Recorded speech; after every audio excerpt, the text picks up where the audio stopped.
இப்ப மாம்பழங்கள் வந்து நெறைய பேர் வாங்கி சாப்பிட்டுருப்பீங்க. நம்மகிட்டயும் நெறைய வாங்குறாங்க. ஆனா இருந்தாலும் எல்லாருமே பொதுவா சொல்ற கருத்து என்னன்னா, விலை வந்து அதிகமா இருக்குது அப்படிங்கிறதுக்காக, கட்டாயமா நம்மகிட்ட மாம்பழ விலை அதிகமா தான் இருக்கும். அது கட்டாயமா குறைவா குடுக்க முடியாது. ஏன் அப்படின்னா, மண்ண வந்து வளப்படுத்துறதுக்காக நெறைய செலவுகள் நம்ம செய்ய வேண்டியது இருக்குது.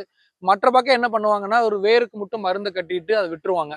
ஆனா நம்ம வந்து மண்ண வளப்படுத்துறதுக்காக நிலம் உழுகணும், பலதானியம் போடணும், உரங்கள் மாட்டுச் சாணங்கள் குடுக்கணும், அதுக்கு மாடுகள் பராமரிக்கணும். இதுக்கு ஒரு 10 ஏக்கர் தோப்பு இருக்குன்னா, தனியா வருடம் முழுக்க ஒரு ஆள் வந்து போட்டுருக்கணும்.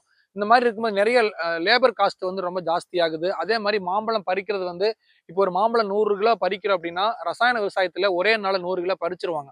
ஆனா இயற்கை விவசாயத்துல வந்து ஒவ்வொரு வாரமும் 5 கிலோ, 10 கிலோ, 15 கிலோ பறிக்கும்போது லேபர் காஸ்ட் வந்து ஜாஸ்தியாகும்.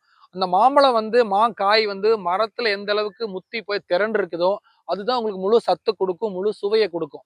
அது இல்லாம நீங்க வந்து பிஞ்சிலேயே பறிச்சு கல்லு வச்சு பழுக்க வச்சு மாம்பழம் சாப்பிட்டீங்கன்னா, நீங்க எல்லா வகையான மாம்பழம் ஒரே டேஸ்ட்டா தான் இருக்கும். ஆனா இந்த மாரி மரத்திலேயே திரண்டதுக்கு அப்புறம் பறிச்சா மட்டும் தான், ஒவ்வொரு மாம்பழத்துக்கான குணங்கள், மனம், சுவை எல்லாமே மாறி இருக்கும். அப்டின்னா கட்டாயமா அதுக்கான விலைகள் நம்ம வந்து குடுத்து தான் தீரணும். வெறும் ரூ. 5 ரூ. 10 பார்க்காதீங்க. ஆரோக்கியமான உணவ பாருங்க. நன்றி.